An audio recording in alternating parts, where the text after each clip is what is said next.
L'elicottero ha atterrato, ha sbarcato il personale e ha liberato la cabina per imbarcare il più breve tempo possibile queste 7 persone, quindi in 2 o 3 tratte in pochissimi minuti sono stati salvati dalla piana del fiume.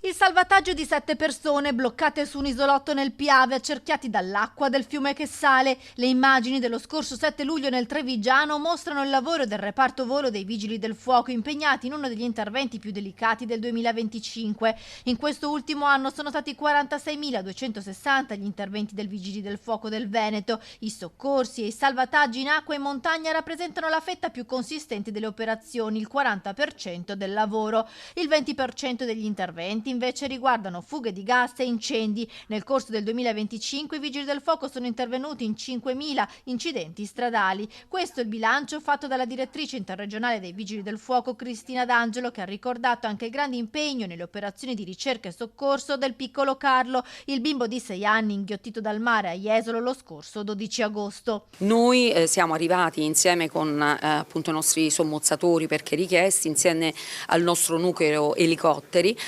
per appunto essere coordinati dalla Capitaneria e cercare di trarre in salvo il bambino, che purtroppo in questo caso poi non ha portato un lieto fine, come invece fortunatamente in altri casi accade. Un anno impegnativo il 2025, anche emotivamente, come il 14 ottobre scorso, quando il nucleo USAR di ricerca di persona è stato impegnato a Casteldazzano nel recupero dei carabinieri e dei poliziotti travolti dalle macerie del casolare fatto esplodere dagli inquilini durante uno sgombero. Nella tragedia morirono 3 carabinieri. In questa ultima fase dell'anno, la sfida che vedrà impegnati i Vigili del Fuoco del Veneto riguarda le Olimpiadi di Milano Cortina 2026, posizionate nuove apparecchiature per migliorare le comunicazioni tra le valli. In Veneto la carenza di organico si aggira intorno al 20% ed è previsto nelle giornate cruciali delle Olimpiadi che arriveranno Vigili del Fuoco da fuori regione per dei rinforzi. Stiamo pianificando in stretto contatto anche con la nostra direzione centrale per l'emergenza, che ha sede a Roma al Viminale,